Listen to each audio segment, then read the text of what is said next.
Lika ju nuk keni sugjeruar për shumë kur bën këto ndryshimet? Nuk kam qenë pjesë e sugjerimit të ndryshimit të kodit rrugor, por doja të thoja që pjesë duke filluar që nga fillimi dislokimin e efektive të policisë rrugore në segmentet interurbane, ashtu siç dhe kemi parë një vendim të drejtorit të përgjithshëm policisë shtetit për heqjen e atyre. Po mirë bëri se të ishin bërë ata tani në faktikisht ishin bërë të bezdisshëm. Tamam si bufi nacën, ishin bërë të bezdisshëm në segmente rrugore vend edhe pa vend mund të shikojë efektiv të policisë rrugore. Tashmë ne kemi parë që është ndërmarrë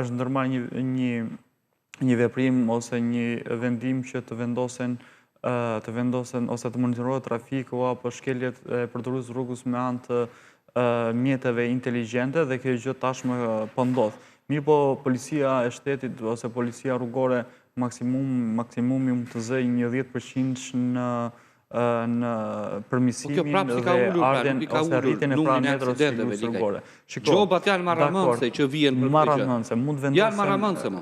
Patjetër, ndëshkimet janë për ditë, mjetet inteligjente janë duke vendosur në rrugë interurbane, po ashtu edhe në rrugët urbane. Po bëjnë nam në çdo qytet. Çdo ditë mund të hiqen 200 patenta minimumi, dhe kjo është rezultati i frikshëm do e quaj, sepse nuk mund të mbahet me dhunë. Unë do të vija tek pjesa ndërgjegjësimit, sepse një drejtues mjeti në momentin që qarkullon në segmente rrugore interurbane, pse duhet të ecë me shpejtësi mbi normat e lejuara? Pse duhet të kryejë manovra të gabuara? A ka fajin shteti në këtë rast? Jo.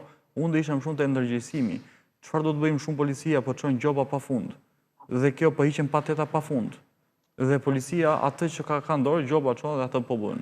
Mirë po, një drejtues mjeti në moment që qarkullon në segment rrugor, kur është i përbër interurban, zakonisht mund të marrim një segment rrugor nga Elbasani në Peqin deri në Rogozhin, është një segment rrugor interurban ku shpeshherë kemi degëzime apo kryqëzime në shumë segmente rrugore. Ne shikojmë që një drejtues mjeti kryen një manovër parakalimi pranë një degëzimi apo pranë një kryqëzimi ku përballet me efektin e ndërprerjes rrugës nga një mjet tjetër, ose nga një mjet bujqësor, ose nga një motomjet.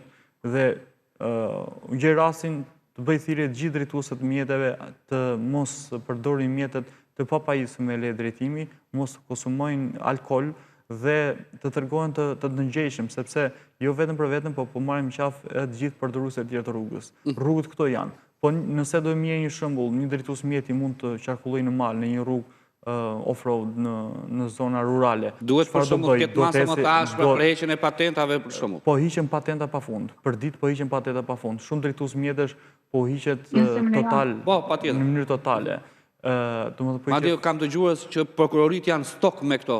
Pafund, me rastet e aksidenteve. Aksidentet e referohen ngjarje pafund çdo ditë saqë edhe zvarriten. Edhe zvarriten sepse kanë volum shumë të madh pune.